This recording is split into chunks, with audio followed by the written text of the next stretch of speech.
Can I sell coffee in Amazon? Do you need license to sell food online? Can a co-packer steal your recipe? So welcome guys to Marketing Food Online, and I'm going to answer these 3 subscriber questions. This is going to be a really off-the-cuff type of video. I'm wrapping up my day. It's been quite a long day here, as you can tell with my eyes. I'm in my office. I had a couple of, actually, these were sent over by some subscribers that we had, and I pulled them up on my laptop. I had promised them I would put it out and answer these 3 questions for them. So if you guys are watching, if you're new to our channel, definitely let me know down below if you've got any questions. I always do these Q&A videos every now and then when I get a chance. So let me dive into it. I've got them on my computer. Sorry, it's kind of rocking back and forth here. So can I sell coffee in Amazon? This was from one of our subscribers. Yes, you can definitely do that. Coffee is actually one of the top best-selling food products on Amazon. It is in many of the top 10 or top 20 and top 50 best-selling categories in the gourmet food category. Now, in order to do this profitably, to be honest with you, doing this yourself and bagging it and breaking it down is something you can do. Of course, you need to get ungated. You need to get approved to sell in the grocery category, of course, as you may or may not already know, for Amazon. But what I was going to tell you was the best way to do this on a scale that would really suit Amazon would be go through a co-packer or a private label company who can actually produce the coffee for you if you have a specific roast, if you have a certain type of package size, if you're doing a bundle pack. Those are great things to tap into when utilizing a co-packer, and I highly recommend you do that. How does that work? Well, in essence, you need to create a branded look for your packaging, your product itself, get a supplier, find that actual co-packer who would be able to pack it for you and package it, label it properly, and then from there, they will ship it over to Amazon FBA. I would tap into the FBA services as well. I wouldn't do the fulfillment for coffee on my own individually. Why? Well, you could, but the thing of it is that the quantity of coffee sold on Amazon is astronomical. Many coffee brands that go onto Amazon go on to do a lot of business, unless you're going to be shipping them out every single day yourself. Selling coffee on Amazon can be profitable, but fulfilling the orders on your end, if you're doing it yourself, can be quite exhausting. So the idea is very, very simple. It does take a little bit of work. I'm not saying that it's actually simple to sell on Amazon, but the process is simple. Create a brand, find out what type of roasted coffee bean you want to sell, what type of coffee you want to sell. Create that packaging, get it logo, get your trademark on it. Make sure you have your business licenses. Make sure you also have your food insurance. Even though there's a misconception that if a product is produced by a co-packer, then that alleviates me from having any type of legal recourse or responsibility if somebody gets sick. Or food businesses, no matter if you're making it or someone else making it for you, you need to have food business insurance. So get those things in line and then definitely tap into it. So that's a great question. Thank you for asking. Coffee is, like I said, I've actually checked out coffee. I was looking to get into private labeling myself. We have an enormous amount of stuff we already do. So it wasn't something that I'm going to do right now, but it's definitely something on the back burner because coffee sells like hotcakes on Amazon. So next up, do you need license to sell food online? Not necessarily you need a license for being online, but you do need a business license to sell a product online. It's kind of also another misconception that might be a bit confusing, but in order for you to be a legitimate business, you need to have an EIN, which is an employer identification number. You need to have a business license within the state that you are operating in. You need to be incorporated. You need to have food business insurance.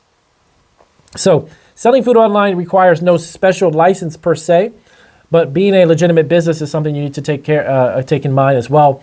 No matter what type of food product you want to sell, pretty much everything that's edible can be sold online as far as food is concerned, candy, baked goods.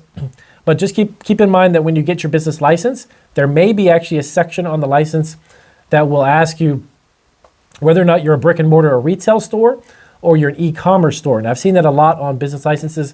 The one that we had to fill out, the reason why I say this is we had to check the box specifically for e-commerce. It was electronic business is what it said on there, which is e-commerce. So make sure that the business license that you're getting is correct type of license and not for a brick and mortar retail store. It's a different classification. So definitely check that out. Do make sure that you take it seriously as a business. It should not be a hobby. Even if you're reselling food, if you're buying it on Walmart and flipping it online, that's fine. But you need to make sure that you have the right facility. Make sure that if you're in a type of facility that's commercially licensed, it also has to be registered with the FDA. The FDA has guidelines based upon any type of food business that is handling shipping, making, manufacturing, or storing food, you have to register with the FDA. Okay, so keep that in mind. So, but yes, I hope that answers your question. Thank you for asking about that as well.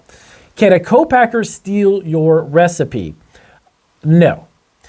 Here's why. Any copacker, you have to understand how copackers work. Copackers are reliant upon their actual relationship with the people they do business with. So their entire business, their entire business model is based on their reputation.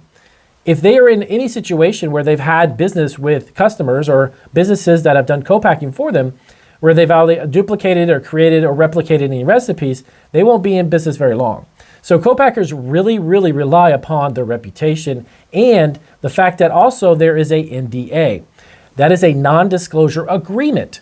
Now keep in mind, when you work with a co-packer or private label company, 99.99% of the time, they're going to have a NDA. You will sign that with them. That is a non-disclosure agreement, meaning that anything that takes place between you, the customer, and the co-packer is confidential, private, and can't be duplicated or replicated, and so on and so on. Now, there's other stipulations that goes on within each NDA, but in general, that's what an NDA really covers.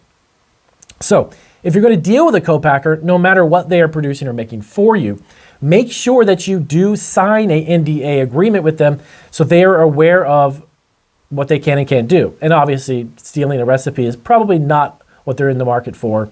Most co-packers who've been around also for decades, ask them for companies' references. See if they have references for companies they've dealt with. That's a great way. You can call them up and say, hey, I'm dealing with this company.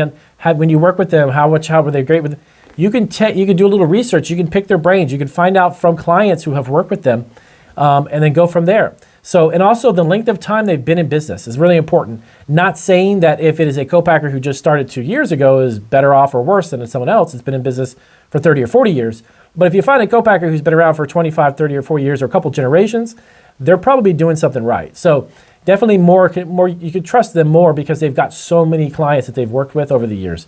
So can a co-packer steal your recipe? Not necessarily. They're not, again, in the business of doing that. But make sure you just use your common sense when you're dealing with them and you get that NDA agreement signed, because then that's a legally binding agreement that at any point in time, any information between you and the co-packer that's disclosed to somebody else, that has legal ramifications. So I appreciate you guys asking the questions, and I'm glad I had a chance to get these up and running. So definitely take a look at our rest of our videos if you're brand new to the channel. I'll cut this video super short, and I'm glad you guys asked. If you have any questions too, you want me to get on them, please let us know down below in the comments. I have a super busy schedule, but that's okay. I try to get to the Q&As as quick as I can, as often as I can. So I'll see you guys on our next video.